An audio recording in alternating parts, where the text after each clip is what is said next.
જય દ્વારિકાધીશ ને જય માં મોગલ મિત્રો. તો આ બે મિત્રોને મોકલી દીધા આપણે સીધા બોટાવદર બાજુ. અહીંયા જે બે માજી છે એ રહે છે અને કરિયાણું પહોંચાડવા, એટલે એ એક્ટિવા લઈને નીકળી ગયા હતા. એટલે મેં કીધું થોડોક તમે સીન એનો પણ જોવો. સિત્સર થઈને સીધા એ પહોંચે છે, પેટ્રોલની ટાંકી ફૂલ કરાવી અને પાનેલીથી સીધા નીકળી જાય છે ભાઈ બોટાવદર ગામ બાજુ. આપણા રેગ્યુલર પરિવાર છે એ બધાને પહેલાં આપણે કરિયાણું પહોંચાડવાનો કાર્યક્રમ ચાલુ છે. આપણે દિવાળી પહેલાંનો ચાલુ છે અને તમારા બધા મિત્રોને સપોર્ટથી ચાલુ છે. અને અત્યારે ફાઇનલી અહીંયા જે બે માજી અહીંયા એકલા રહે છે, આગળ વાહે કોઈ છે નહીં. અને તમારા બધા મિત્રોના સહયોગથી અને સપોર્ટથી આ બધી વસ્તુઓ હાલે છે. બાકી મારો દ્વારકાવાળો કરે એ હાથું, એટલે વિડીયોને એકવાર શેર કરી દેજો જય ઠાકરનું નામ લઈ, અને જે કંઈ થાય એ તમે તમારા સહયોગ કરી દેજો. અત્યારે ભાઈ આપણા એક મિત્રને મજા નથી, અને તાવ આવી ગયો છે, અને લઈને જાય છે અહીંયા હોસ્પિટલે. ઓકે, ફાઇનલી ઇન્જેક્શન હોસ્પિટલથી મરાવી લીધું છે અને દવા આપી દીધી છે દેવગરને. એટલે તાવ અત્યારે છે નહીં, ખાલી માથું દુખે છે અને શરદી છે એવું છે. અને પાછો 2 દિવસથી હમણાં શું છે કે છાંટા અને વરસાદ નહીં એ ચાલુ છે. પહોંચીએ ફટાફટ પેલા આશ્રમે આપણે સાથે ભાઈ. એટલી દવા આપી છે, જમાડીને પાઈ દે. આ ગરમા ગરમ રોટલીનો કાર્યક્રમ લાગે.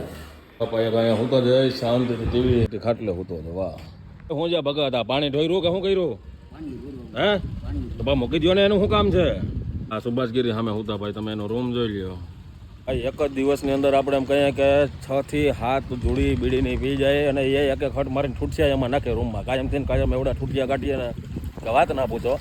અને અત્યારે તો અહીંયા રામબાપા એની પાસે જ બેઠા હોય છે, એટલે એ બે અત્યારે જોડી અહીંયા હોતી હોય છે. રામબાપા કે મને અહીંયા જવું છે, તો ભાઈ તમે તમારે એ બાજુ વયા જાઓ. આ બધા ભાઈ વાર ગયા, તહેવાર ગયા, ઘણું બધું જે ટૂંકમાં દિવાળીને આપણે આવવાનું તો બધું વયું ગયું છે. પાછા બધા ભાઈઓને એવી શુભકામનાઓ કે આ નવા વર્ષની અંદર બધા ખૂબ પ્રગતિ કરો. અને અત્યારે હું તમને કહી શકું કે આપણે 7 થી 8 મેમ્બર આશ્રમની અંદર અહીંયા આશરો લઈ રહ્યા છે, જેનું કોઈ છે નહીં, જે હાવ નિરાધાર છે.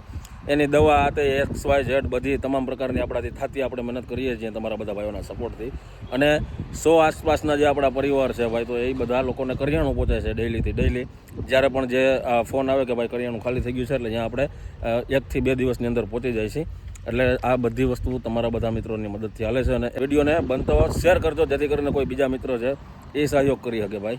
એટલે જય દ્વારિકાધીશ બધા ભાઈઓને એટલું જ કહીશ કે બનતો વિડીયોને શેર કરજો, જે કાંઈ થાય સહયોગ કરજો.